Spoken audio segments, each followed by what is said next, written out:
boa noite.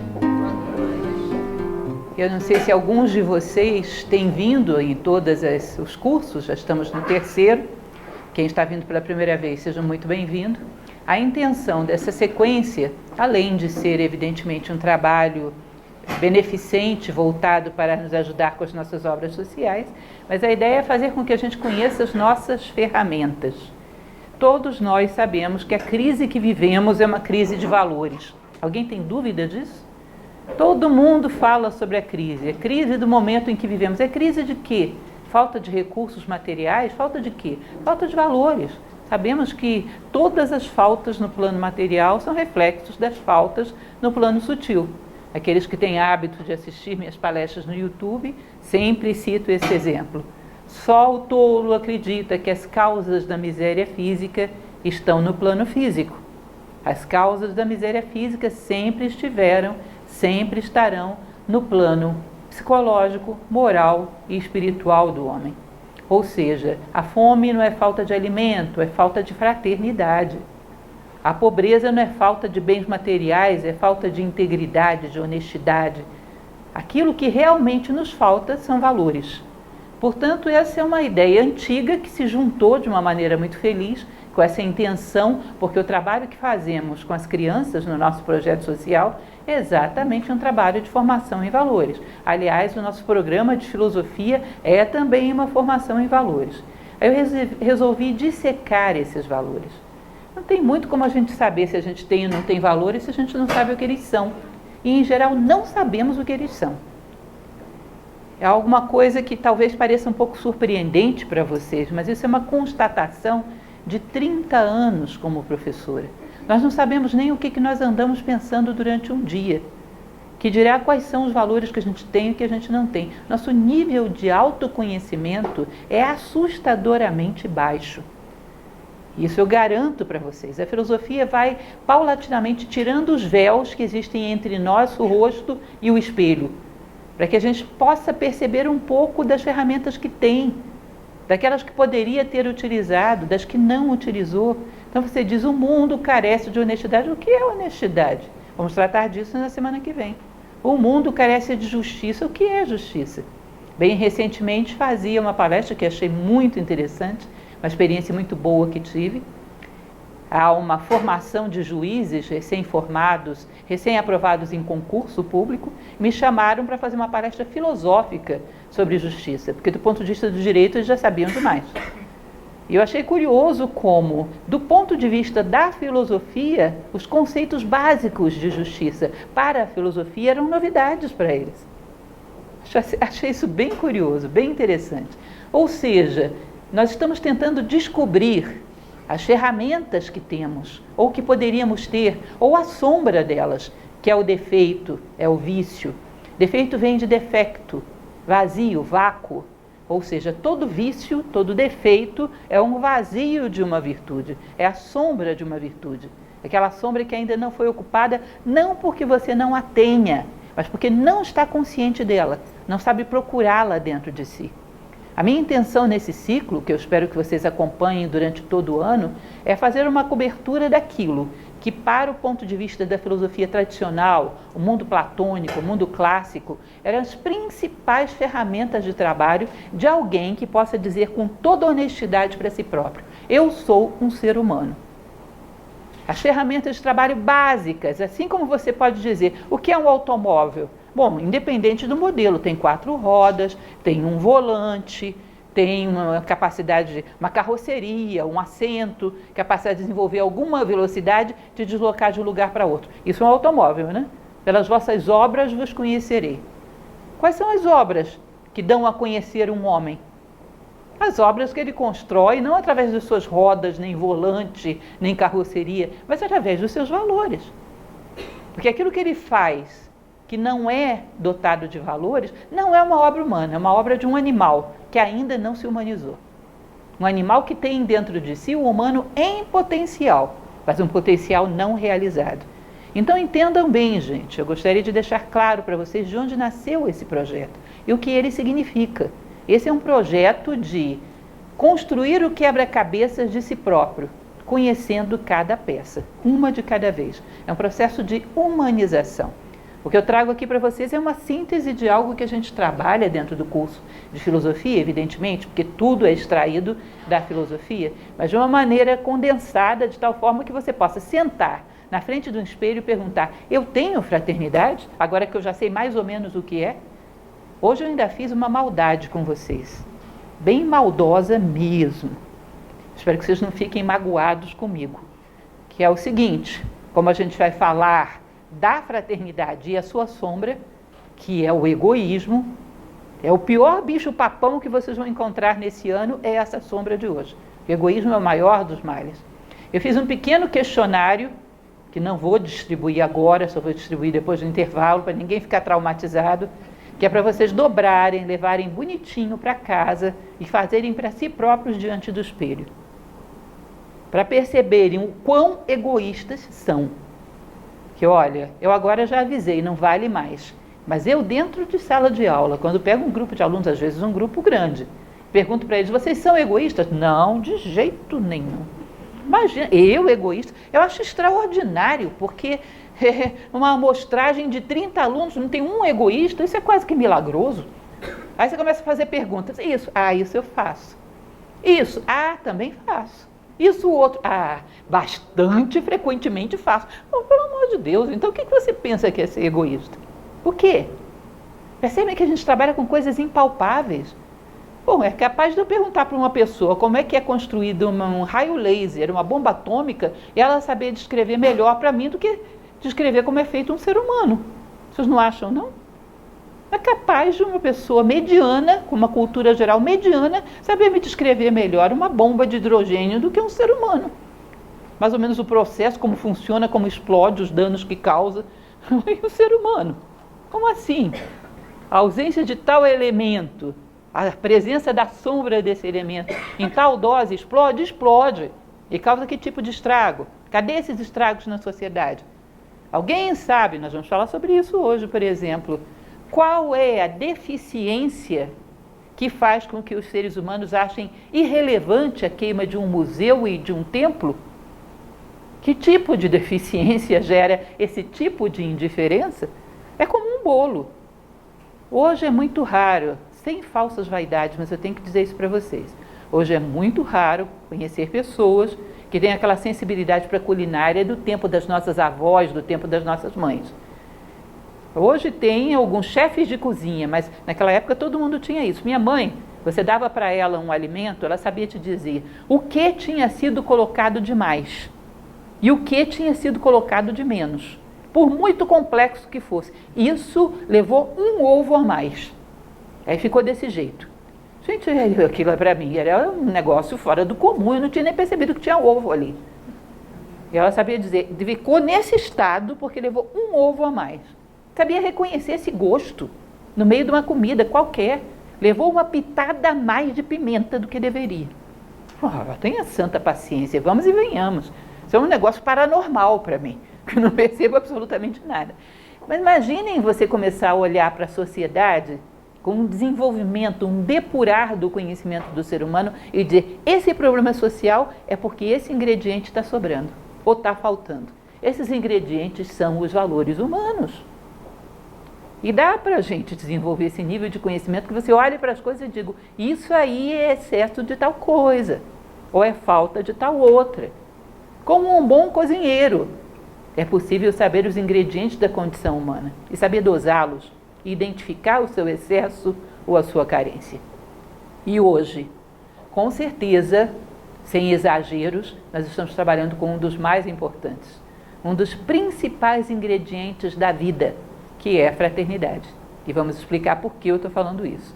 Dos valores humanos, um dos mais importantes para a vida é a fraternidade. E um dos mais dolosos e prejudiciais para a vida é a sombra da fraternidade, é o seu vácuo, que se chama egoísmo. Esse é o grande bicho-papão, de onde nascem, em geral, todos os outros. Aí nós estamos falando de coisas bem complexas. Se vocês forem ver grupos idealistas ao longo da história, quer de linha religiosa, quer de linha política, quer de linha ideológica em geral, eu posso dizer que a quase totalidade deles tinha como carro-chefe a busca da fraternidade. Ou vocês discordam de mim? Olhem na história. As religiões, os movimentos políticos que quiseram mudar o mundo, os movimentos ideológicos que se propuseram a fazer alguma coisa, qual era o carro-chefe de todo esse pessoal? A fraternidade. E eu considero que em algum nível, alguns alcançaram. Mas no nível que esperavam, provavelmente não. Porque é um dos elementos mais complexos. Inclusive porque exige que você atravesse o inimigo mais perigoso, que é o egoísmo. Então vamos lá, diante desse preâmbulo todo, eu gostaria que vocês entendessem então a proposta do ciclo como um todo. Esse ciclo não está indo para YouTube, é algo reservado, depois vamos liberá-lo de uma maneira diferenciada, ele não vai para o YouTube. Esse é um ciclo que exige, digamos assim, que vocês saiam daqui, vão ficar aqui 2 horas, reflitam pelo menos o dobro disso quando chegarem em casa. Se eu fosse fazer esse ciclo, assim, num tempo ideal, eu teria que sair fazendo testes com vocês sobre cada coisa que eu falo. Isso ficaria extremamente longo, considerando que eu tenho que dar pelo menos 12 cursos desses, para vocês terem as ferramentas básicas. Então, o que eu estou dando? Os princípios básicos para que vão para casa e reflitam. Helena Blavatsky, que todo mundo já deve ter ouvido falar, uma grande filósofa do século XIX, embora alguns não a considerem assim, é de fato o que ela era. Ela dizia, uma página de um escrito que seja legitimamente bom, exige que você, ao fechar essa página, tenha pelo menos 2 horas de reflexão. Para uma página. Eu uma vez, contando para vocês uma privacidade biográfica, que eu não costumo contar para ninguém, quando eu entrei na universidade, o meu professor passou para nós, calouros, primeiro semestre, uma lista corrida, de ponta a ponta, de cima a baixo, com títulos de livros e 10 páginas. Esses são os livros básicos que vocês deveriam ter lido. Livros de qualidade que vocês não poderiam deixar de ler. Eu tinha 17 anos na época. E aí, eu muito revoltada diante disso, peguei essa frase de Helena Blavatsky, coloquei lá, me dei o trabalho de ir na biblioteca e vai ver mais ou menos a média de número de páginas que aqueles livros tinham. Confiando no que ele tinha dito, que todos eles eram de qualidade, eu apliquei a regra de Helena Blavatsky e cheguei à conclusão que se a gente tivesse começado a ler aqueles livros quando eu tinha sido alfabetizado, naquela idade eu não teria terminado ainda. E não contente com isso, ainda distribuí essa minha estatística para todos os alunos da classe. Sorte dele é que depois, com o passar do tempo, lendo muitos daqueles livros, eu percebi que não eram tão fundamentais assim. E isso é uma das coisas que eu gostaria de alertar a vocês. Estamos fazendo formação em valores, em determinado momento vamos trabalhar com um deles, que é o discernimento. Mas desde já vamos usando, né? Cuidado, porque nós usamos certos jargões que não têm sentido nenhum. Essa semana passamos aí pelo dia do livro. Quantos mais livros ler, melhor. Não é quanto mais, é quanto melhores livros. Qualquer estupidez hoje se coloca em letra de forma, se edita e se vende, porque hoje escrever não é propriedade de quem tem algo a dizer, mas de quem pode pagar a edição do seu livro. Então não é quantidade. Da mesma maneira que uma pessoa bem alimentada não é aquela que come muito, mas é que come as coisas certas, da mesma maneira que uma comida inadequada intoxica, uma quantidade de informações inadequadas intoxica mentalmente. E uma pessoa bem alimentada mentalmente não é aquela que leu muitas coisas, mas que leu as coisas certas. Então é uma coisa muito interessante essa ideia da reflexão, que qualquer coisa para ser aprofundada exige. Se vocês, e isso eu trabalho em técnica de estudo, isso é estatística, não fizerem nenhuma reflexão sobre o que estamos fazendo aqui, em cerca de 2 meses, sobra menos de 5% do que vocês ouviram. Não sobra mais nada. Ou seja, são 2 horas que vocês vão perder completamente em 60 dias, se não houver alguma reflexão sobre o que estamos falando aqui. A reflexão faz com que a gente tome posse daquele conhecimento que é válido, que consideramos como válido.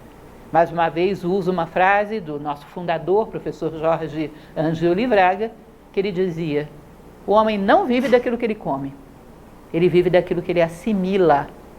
Não é assim? que alimenta o teu corpo? Tudo que você ingere? Não, muita coisa jogada para fora. Aquilo que você assimila é o que te alimenta.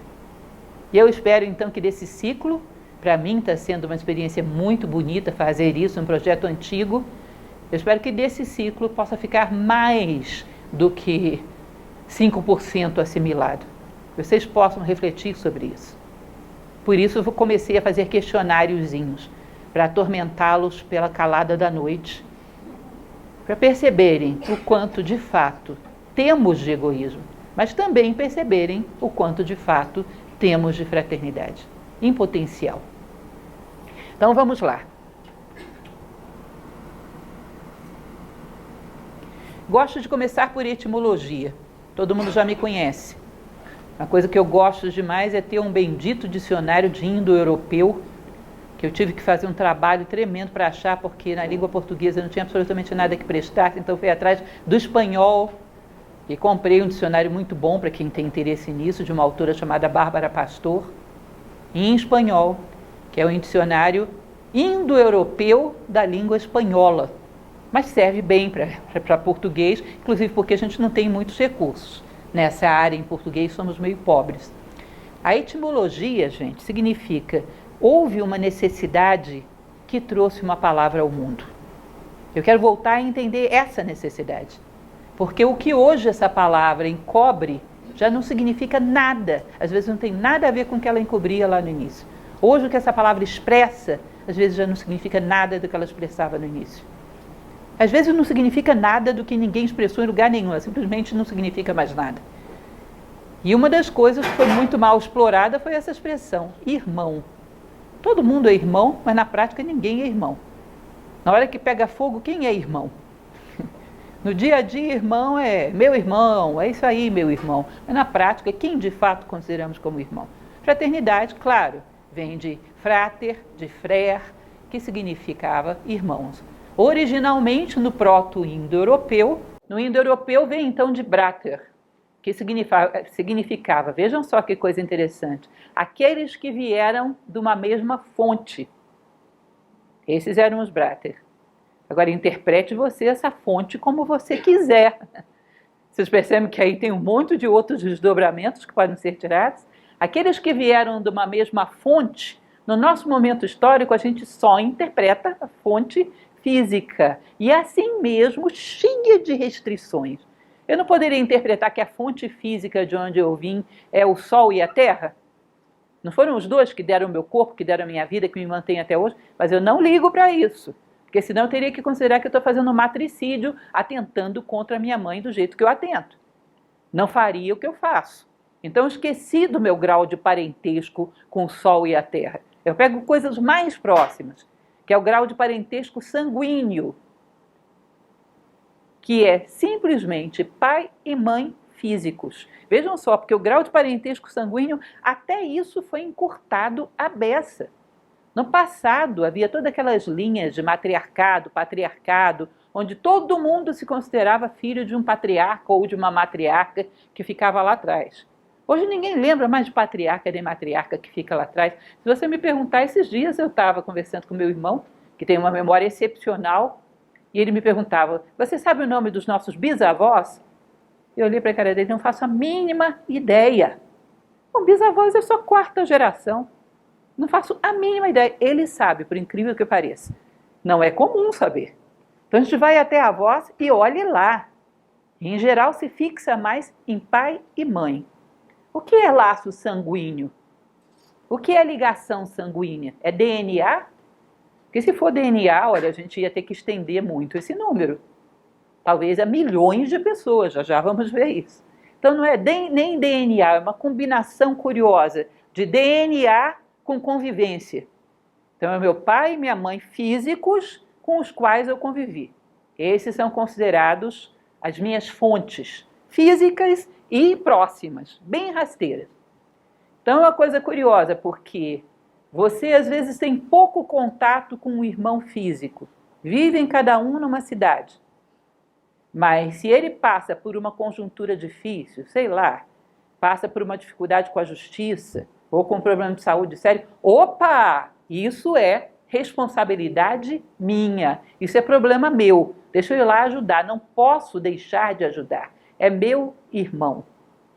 Agora, se você considera uma pessoa que não tem nenhum laço de sangue físico, mas que está muito perto de você, sofrendo às vezes de algo mais grave do que o seu irmão, e às vezes com menos merecimento do que ele, ou seja, não fez nada errado, está sendo injustiçado e está do teu ladinho, já não é tão importante, porque não é meu irmão, ou seja, não é responsabilidade minha. Ou seja, nós temos uns laços curiosos, onde é como se a gente soubesse ler o DNA, e só isso criasse em nós alguma obrigação moral de solidariedade, que é bem curioso.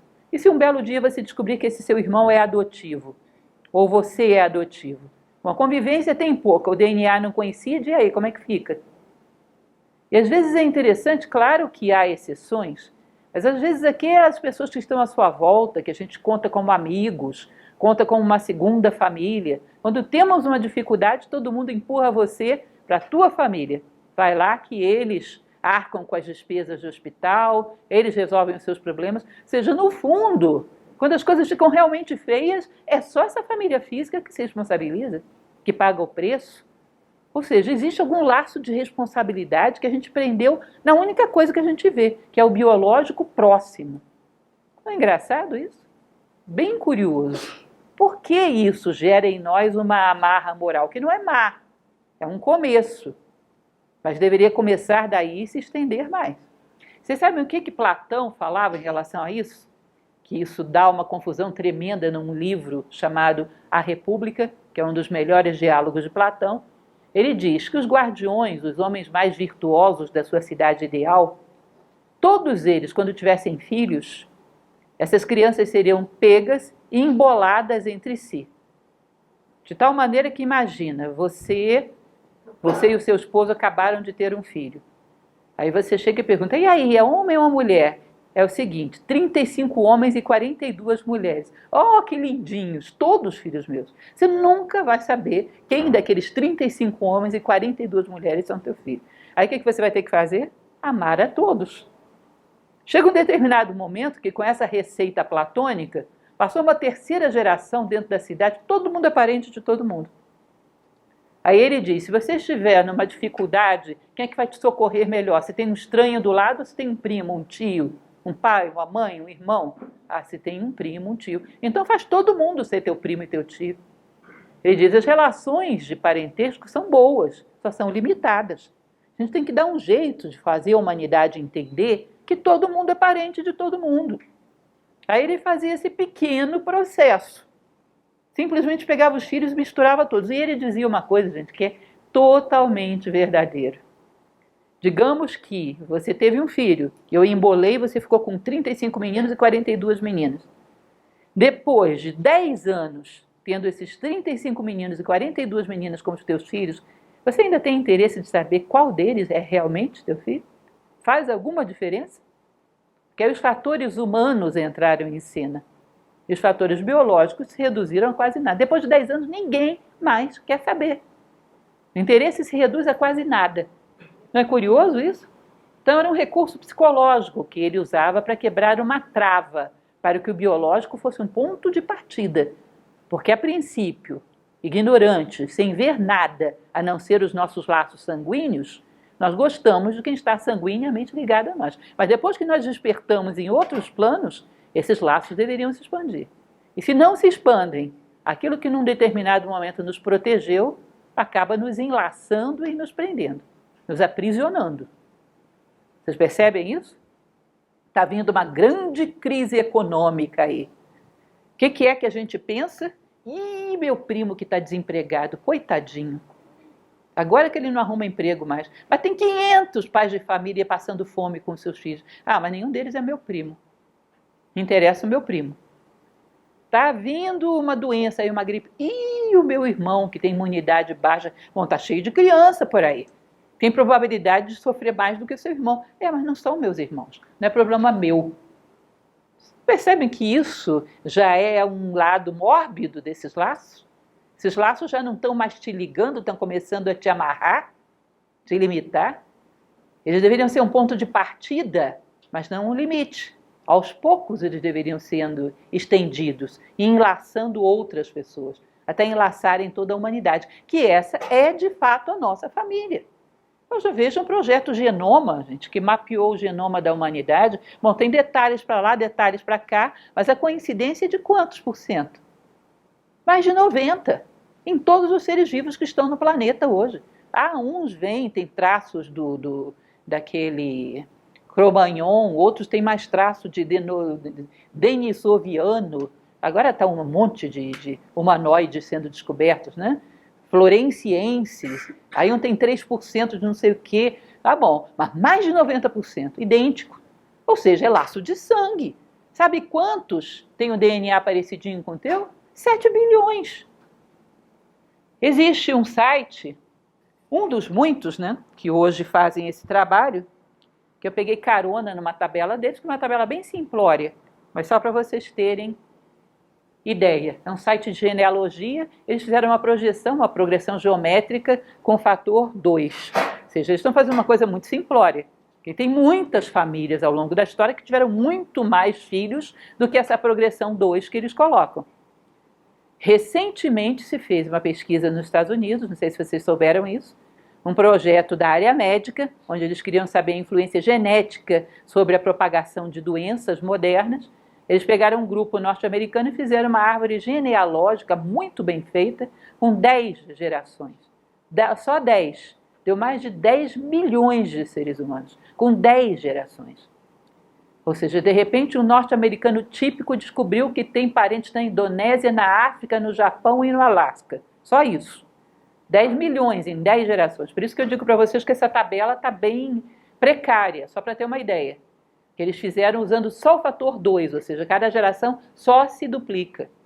E muitas vezes de uma geração para outra, a multiplicação é muito maior do que o fator 2. Mas considerem isso. Aqui tem 21 gerações. Em 21 gerações, que dá exatamente 630 anos, considerando essa multiplicação bem limitada, um controle demográfico bem estreito, você teria 4.194.302 parentes, geneticamente muito próximos e reconhecíveis por um teste de DNA, como ligados a você. Eu já falei para vocês, se considerarem lato sensu Homo sapiens, somos parentes de todo mundo, mais de 90% de coincidência. Agora, um DNA mais próximo, que seria reconhecível como da tua família, em 21 gerações, 4.194.302 parentes. Se essa gente toda estiver doente, você se preocupa? Se estiverem com problemas financeiros, se estiverem com problemas com a lei, não dou conta. Então eu me limito a um grupinho bem pequeno, e me limito de uma forma muito arbitrária. A gente teria que tomar consciência disso. Que esse nosso recorte de quem interessa para mim é muito arbitrário. E, de fato, deveríamos nos preocupar com a humanidade como um todo. Se a questão é DNA, se a questão é sangue, quem é teu parente? A humanidade como um todo. Só para começar, se a gente começar a estender, daqui a pouco a gente vai perceber que a vida como um todo é nossa parente. Se a gente for mais além, a gente vai perceber que os restos dos nossos corpos vão estar na poeira cósmica, vão estar na flor, vão estar numa árvore. Aí você vai descobrir que toda a natureza é sua parente. E aí vai embora. Quanto mais consciência você tiver, mais parentesco. Portanto, quem gosta de família pequena, não é bom ter consciência. Então, fraternidade vem de frater, de descobrir qual é a nossa origem. Aqui eu estou falando só do ponto de vista físico. Mas quando o cidadão ainda se mete a perceber que ele é mais do que um corpo físico, ele é mais do que DNA, aí a coisa vai longe, né? Se você tem necessidade de que o mundo seja mais justo, você tem sede de justiça, todo ser humano que despertou para a necessidade de justiça é teu parente. Se você tem necessidade de desenvolver laços de amor mais profundos, todo ser humano que tem sede de profundidade é teu parente. Aí vai embora. Ou seja, quem são nossos irmãos? Quem poderia delimitar isso? Isso daria a nós, sabe o quê? Medo do tamanho da responsabilidade que temos. E por esse medo, preferimos não ver. Preferimos não saber. Imagina se eu descubro um parentesco desse tamanho. Como eu vou ter que mudar a minha vida para pensar menos em mim e mais nos outros? Não aguento isso. Então eu prefiro não saber. Síndrome de Penélope, aquela lá do Ulisses. Tece durante o dia e vai lá, puxa o fio do tapete na calada da noite. Nós boicotamos a nossa própria consciência, porque consciência gera responsabilidade. Se eu souber, isso vai me obrigar a me responsabilizar com muita coisa. Então eu prefiro não saber. Existe um autor, um romancista, que eu gosto muito de falar dele, que é o Steven Pressfield, que ele diz que o maior dos nossos medos, vocês pensam que é de quê? É da morte? É da própria vida? Esses são medos significativos. Da convivência, da dor, da perda, do sofrimento, são medos significativos. Mas ele diz, o maior medo que a gente tem é o medo do crescimento. Vai que a gente cresce. O nível de esforço que a gente teria que ter para manter essa nova realidade seria insuportável. Eu não aguento. Então eu me boicoto. Vocês entendem isso que eu estou falando? Ah, nunca percebi isso. Procura, que você vai ver. Porque toda vez que eu procuro, eu acho. Foi muito interessante quando um filósofo, lá pelas tantas da história, 1 milênio atrás, disse, você tem tal medo. A senhora diz, é louco, ele nem me conheceu. Viveu há mais do que 21 gerações, porque viveu há 1000 anos, viveu há quase 42 gerações. O que ele sabe de mim? Pois não é que você vai lá testar e você vê que é verdade? Recordo que uma vez, já tenho 30, quase 31 anos de Nova Acrópole, eu dirigia uma escola, e o sonho da nossa escola é que venham muitas pessoas para conhecer o nosso trabalho. Somos voluntários, estamos fazendo voluntariamente um trabalho de desenvolvimento de valores. O sonho da gente é que venha muita gente. Vocês acham que é outra coisa? A gente quer que muitas pessoas conheçam o nosso trabalho, claro. Aí um dia eu cheguei para o grupo que estava organizando uma abertura de turma e perguntei, imagina, gente, se ao invés de virem essas 50 pessoas que vocês estão esperando, viessem 500 e todos matriculassem no curso de filosofia. Como é que ia ser o atendimento no café amanhã? Como é que ia ser a quantidade de professores que estavam dentro de sala de aula? Como é que ia ser o aluguel de outro lugar que a gente ia ter que fazer porque não cabe aqui dentro? Já imaginaram a trabalheira que daria? Todo mundo fez assim. Falei, por isso que eles não vêm. Por isso que eles não vêm. Porque no fundo a gente teme. Esse sucesso que na luz do dia a gente ama, na calada da noite a gente teme. E a gente vai lá e puxa o fio. Vai que eu descubro que toda a humanidade é de fato minha parente. Já pensou? Qualquer catástrofe que aconteça em qualquer lugar do planeta, eu vou me preocupar, porque ali estão parentes meus.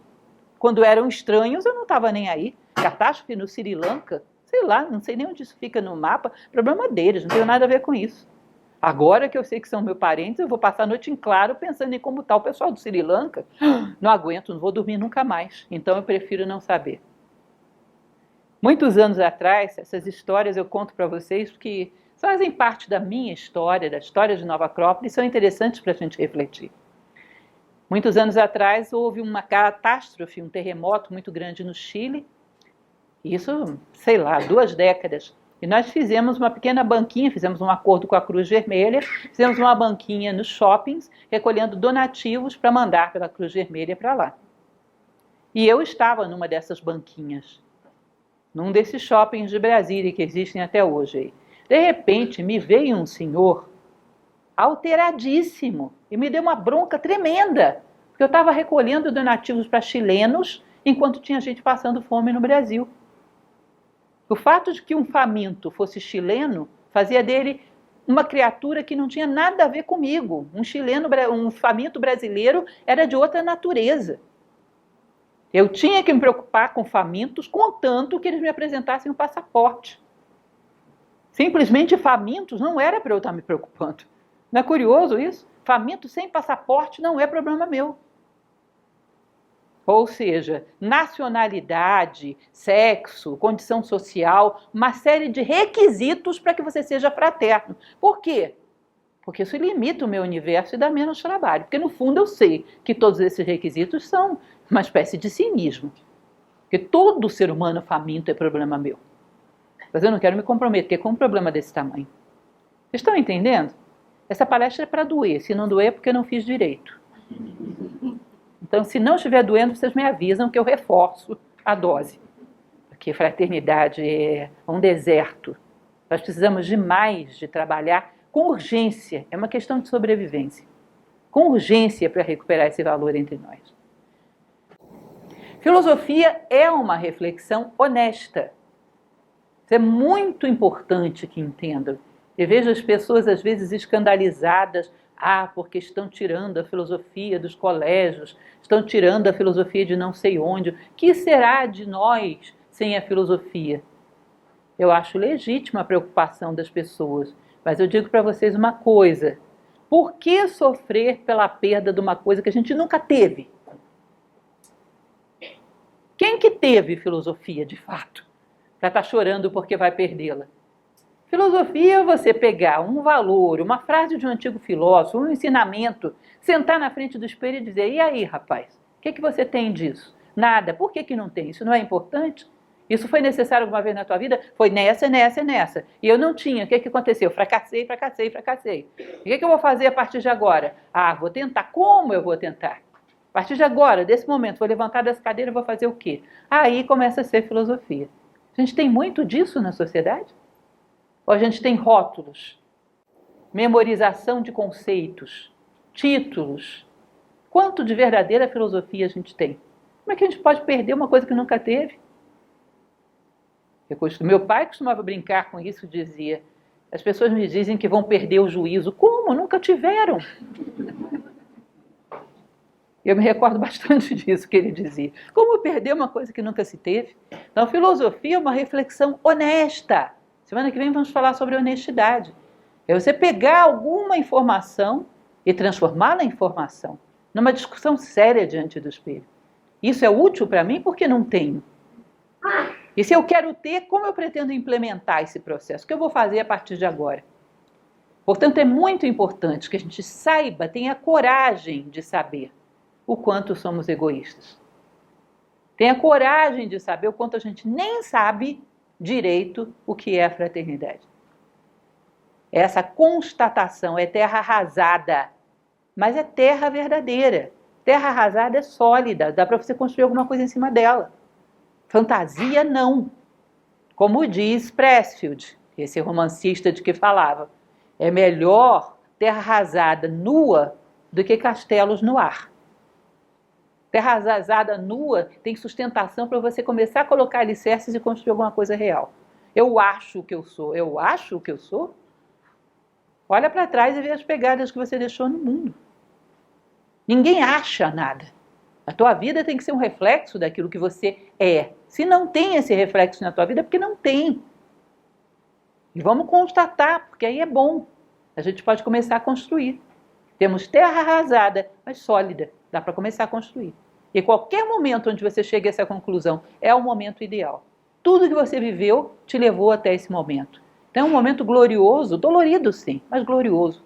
Cuidado que felicidade não é só prazer. Felicidade muitas vezes está associada à dor também. Uma vez que viemos aqui para crescer, uma descoberta preciosa que nos ajuda a crescer, que muda a nossa visão de mundo, ainda que dolorosa, é felicidade. É a felicidade humana. Bom, então toda virtude tem as suas sombras, já falei isso para vocês, todas. E essa de hoje é a mais feia de todas as sombras: egoísmo. Egoísmo contraria a lei da vida mais fundamental. Quando Nova Acrópole veio para o Brasil, que aliás hoje, 26 de abril, é o aniversário de Nova Acrópole no Brasil, estamos fazendo 35 anos, em 26 de abril chegou ao Brasil um professor chamado Michel Echenique Izaza, um chileno, que fundou Nova Acrópole em São Paulo. Eu cheguei a ser aluna, conhecer bastante esse professor, e uma das coisas que ele falava é: quando você luta contra um defeito e é vitorioso, cai uma máscara, mas tem outra por baixo. Aí você luta sério contra essa nova máscara, ela cai, tem outra por trás. A última das máscaras é o egoísmo. É a última coisa que esconde a tua verdadeira face. E é a patrocinadora de todas as outras. Todas as outras se apoiam nela. A tradição tibetana diz a mesma coisa. é a fonte de todos os males do mundo. Desafio aquele que encontrar por trás de algum problema do mundo, quer individual, quer coletivo, que não esteja atrás dele escondido o egoísmo. Então nós não estamos brincando, aí é coisa séria, esse é defeito para gente grande, e muito grande. E há que crescer para ser capaz de confrontá-lo. Que é um dos elementos interessantes também que esse mesmo professor Michel Estenick dizia. Olha, ao invés de ficar contemplando os teus defeitos, fortalece a virtude oposta. Porque quando você tiver a briga, os dois inimigos são do mesmo tamanho. Fortalece a virtude oposta, que na hora que você tiver que confrontar esse defeito, você tem porte, você tem cacife para isso. Então vamos conhecer um pouco da nossa amiga fraternidade e do nosso inimigo tão querido, que é o egoísmo.